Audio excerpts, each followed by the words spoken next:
નમસ્કાર મિત્રો, અમારી ચેનલમાં તમારું સ્વાગત છે। ગુજરાતમાં એટીએસ દ્વારા આતંકવાદી એક મોટા કેસમાં સફળતા મેળવી છે।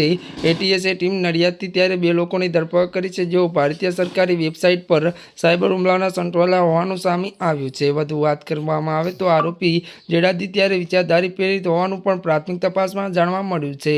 મળતી માહિતી મુજબ ઓપરેશન સિંદૂરના ભાગરૂપે એટીએસે આ કાર્યવાહી હાથ ધરી હતી।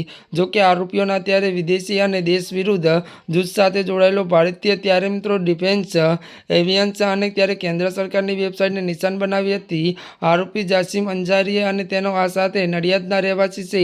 તેઓ માત્ર ધોરણ 10 સુધી ભણ્યા છે।